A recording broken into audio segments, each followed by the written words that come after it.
ကန်ဆာသမားတွေအတွက်သတင်းကောင်းလေးတစ်ခုပေါ့နော်BBC ကလည်းကြော်ညာတယ် United Kingdom လို့ခေါ်တဲ့ UK မှာလေအသစ်ထွက်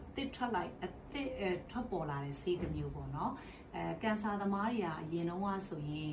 ကန်ဆာဆေးသွင်းရတယ်ပေါ့နော်အဲ့ဒါကို chemotherapy လို့ကျမတို့ခေါ်ပါတယ်အဲ့ဒီ chemotherapy 6 cycle သွင်းရတဲ့လူတွေအရန်သနာဖို့ကောင်းတာဆေးကန်းကိုလာပြီဆိုရင်အကျိုးတွေကလည်းပြောက်တာသွင်းရလုံးဝကြည့်လို့အကျိုးတွေအကုန်လုံးကလည်းလေအကျိုးတွေကမြင်သေးသေးလေးပဲရှင်သပင်တွေကလည်းကျွတ်ပြီးကရုံးသပင်ပေါင်းဖြစ်နေတာပေါ့နော်အခုအဲ့ဒါတွေအကုန်လုံးကိုကြော်လွှားနိုင်တဲ့ကန်ဆာအမျိုးပေါင်း18မျိုးကိုကာကွယ်နိုင်တဲ့ဆေးတစ်မျိုးပျောက်ကင်းနိုင်တဲ့ဆေးတစ်မျိုးပေါ်တယ်ပေါ့နော်ကာကွယ်နိုင်တဲ့ဆေးမဟုတ်ဘူးပျောက်အလွယ်တကူပျောက်ကင်းနိုင်တဲ့ဆေးပေါ့ခုနပြောတဲ့ chemotherapy 6 cycle သွင်းစရာမလိုဘဲနဲ့1 minute ထဲဆေးထိုးလိုက်ရုံနဲ့အဲ့ဒီ action တွေအကုန်ရမယ်ပေါ့နော်1 minute ဆိုတာဘယ်လိုသွင်းရမလဲဆိုတော့ subcutaneous အရေပြားရဲ့အောက်ကျမတို့ရဲ့ခန္ဓာကိုယ်မှာ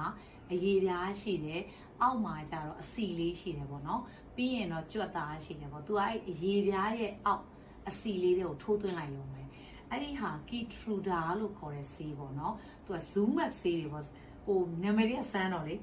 Pembrolizumab လို့ခေါ်တယ်အဲ့ဒီဆေးကိုတစ်ချိန်နဲ့သွင်းလိုက်ရုံနဲ့ကန်ဆာအမျိုးပေါင်းအများကြီးပဲရင်သားကန်ဆာ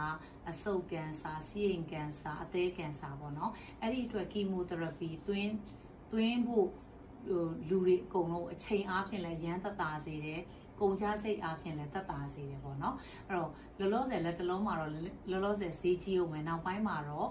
ဈေးသက်သာစွာဖြန့်ဖြူးနိုင်တော့မယ်လို့သိရပါတယ်နောက်တစ်ချက်အဲ့ဒါကတော့ United Kingdom စီးပေါ့နော်မြန်မာပြည်ကိုရောက်ဖို့အတွက်ကတော့ကြာအောင်မှန်နေတူပါတယ်အရင်တုန်းကတော့2023မှာအဲ့ဒီ Zumab ဆေးတစ်မျိုးပေါ်တယ်သူကကြတော့လေအရေပြားမဟုတ်ဘူးရေပြားအောက်ကအစီမဟုတ်ဘူးသူကကြွက်သားကိုထိုးတာသူကကြတော့9 မိနစ်လောက်ကြာအောင်ထိုးရတယ်အဲ့ဒီဆေးရလည်းပဲခုနပြောတဲ့အဆုပ်ကန်ဆာဆီးအိမ်ကန်ဆာအသည်းကန်ဆာအရန်ကောင်းအဲ့ဒီဆေးရလေအဲ့ဒီဆေးတွေရဲ့အရှင်ကဘယ်လိုလုပ်ပေးလဲပေါ့နော်ကန်ဆာဆိုတာကြတော့မြန်မာလို့ခေါ်တာလေကျွန်မအဲ့မြန်မာလို့ခေါ်တဲ့နာမည်ကိုကြိုက်တယ်မြစ်ပွားနာဆိုတော့လေသူကခန္ဓာကိုယ်ရဲ့အမြစ်ထဲမှာတွယ်ပြီးရှောက်ပွားတာကွာဒီလားဆဲတွေကလေနှလုံးကနေ4လုံး4လုံးကနေ8လုံး8လုံးကနေဟာတန်းပေါင်းများစွာပွားပြီးကန်ဆာအကျိတ်ကြီးဖြစ်ပြီးသွေးထဲနဲ့တဆင်